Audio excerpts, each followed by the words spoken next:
तो आइए नाजरीन, आज मैं एक ग्रामर का छोटा सा पाठ शुरू करने जा रहा हूँ।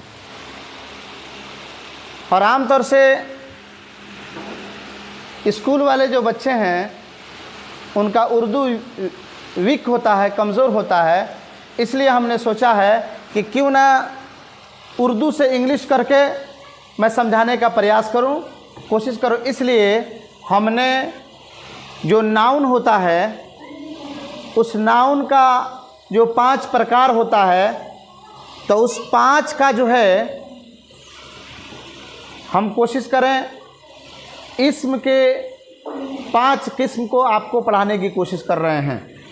तो सबसे पहले इस्म के अक़साम। इस्म के अक़साम जो है ये है इस्म के अक़साम, यानी इस्म के कितने किस्में होती हैं, इस्म के कितने किस्में। सबसे पहले हम ये बात समझें कि इस्म क्या है। तो इस्म है किसी भी नाम को हम इस्म कहते हैं, चाहे कोई भी नाम हो, चाहे जगह का नाम हो, शहर का नाम हो, जानवर का नाम हो, किसी भी तरह के जो नाम हैं उसको इस्म कहते हैं। और इसी इस्म को जो है हम क्या कहते हैं, इंग्लिश में नाउन कहते हैं। इंग्लिश में नाउन कहते हैं। इसी इस्म को इंग्लिश में हम नाउन कहते हैं। तो आइए हम समझते हैं कि जैसे यहाँ इंग्लिश में इस इस्म के बदले यहाँ हमने नाउन लिखा है, तो अब अक़साम के बदले में हम क्या लिखेंगे। तो अक़साम होता है काइंड्स। तो हम ऐसे हम लिख सकते हैं इस्म के अक़साम, इसको इंग्लिश में लिख सकते हैं kinds of noun. Kinds of noun, ये नाउन के प्रकार हो गए।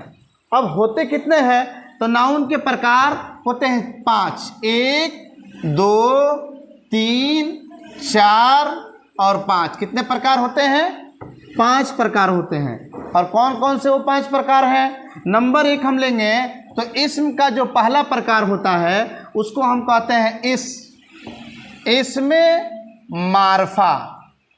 आप कहेंगे कि इसमें मारफा क्या है, तो इसमें मारफा को हम इसमें ख़ास भी कहते हैं। इसमें मारफा को हम इसमें ख़ास भी कहते हैं। इसको हम इसमें ख़ास भी कह सकते हैं, इसमें मारफा या इसमें ख़ास कह सकते हैं। और दूसरा है इसमें नकरा। इसमें नकरा दूसरा क्या है, इसमें नकरा है। क्या है दूसरा जो है, ये इसमें नकरा है। और इसमें नकरा को हम इसका भी दूसरे नाम से जानते हैं, इसको आम कहते हैं। इसमें नकरा को इसमें आम भी कहते हैं। ये हो गया इस्म और ये हो गया मीम, आम। इसमें आम भी कहते हैं। और इसी को जैसे इसमें मारफा है, इसको अगर हम हिंदी की बात करें तो हिंदी में ये इसमें मारफा जो होता है इसको व्यक्तिवाचक संज्ञा कहा जाता है। और इसमें नकरा को जो हिंदी में जातिवाचक संज्ञा कहा जाता है। अब आइए हम तीसरा की बात करें। अगर हम तीसरे की बात कर रहे हैं तो तीसरा जो है इसमें जमा है। इसमें जमा है, इसमें जमा है। तीसरा इसमें जमा होता है। और चौथा की अगर हम बात करें तो चौथा होता है इसमें सिफत होता है। और इस सिफत को हम कैफियत भी कह सकते हैं, कैफियत भी कह सकते हैं। इसमें कैफियत या इसमें सिफत। और पांचवा की अगर हम बात करें तो पांचवा है इसमें मादा। पांचवा इसमें मादा होता है। तो ये है उर्दू के इस्म के 5 प्रकार, इस्म के 5 किस्में। अगर हम इस्म के 5 किस्मों को हम ये जानते हैं कि बाज़ बच्चे ऐसे इस्म समझ नहीं पाते हैं, तो अब रट कर याद करने से बेहतर है थोड़ा सा हम समझने का प्रयास करें। अगर हम समझने की कोशिश करते हैं तो हमारे सामने उभर के आएगा कि जैसे स्कूल वाले बच्चे हैं, उनको इस्म से इससे कोई लेना देना नहीं है।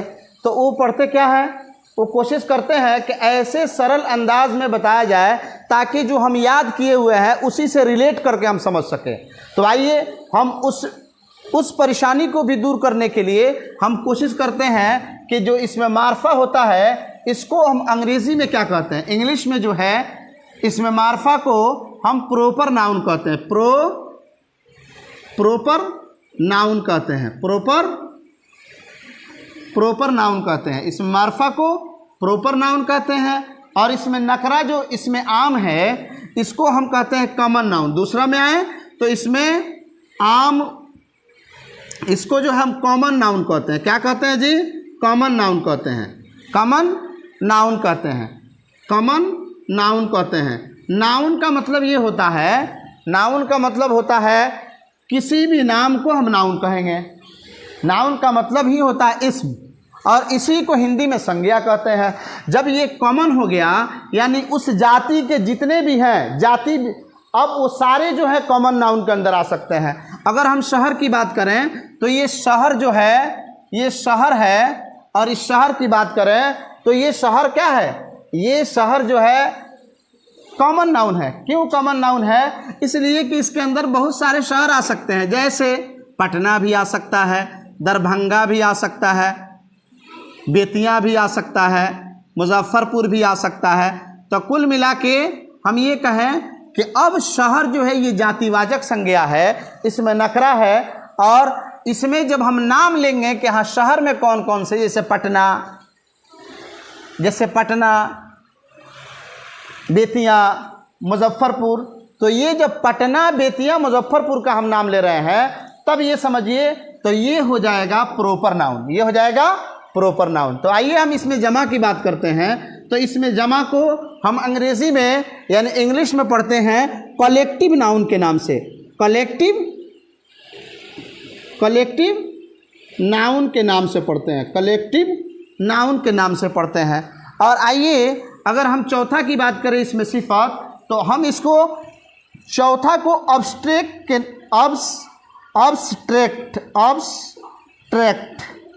अब्स्ट्रैक्ट नाउन के कहते हैं। इंग्लिश में इसमें कैफियत को अब्स्ट्रैक्ट नाउन कहते हैं।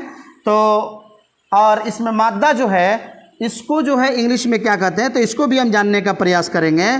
तो 5 नंबर में जो इसमें मादा, इसको हम क्या कहते हैं? इसको कहते हैं मटेरियल नाउन, इसको मटेरियल नाउन कहते हैं, मटेरियल नाउन कहते हैं। क्या कहते हैं इसको? इसमें मादा को मटेरियल नाउन कहते हैं।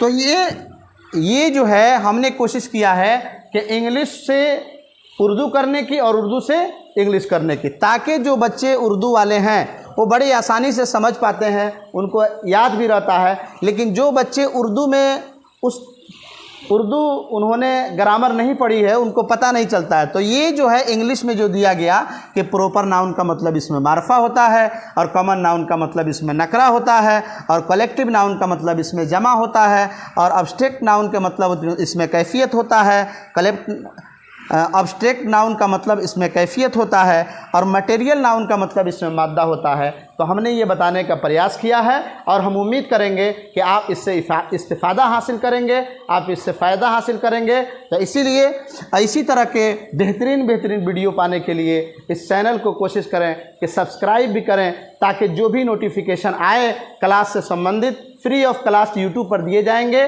तो अब मिलते हैं आपके साथ कल अगले वीडियो में।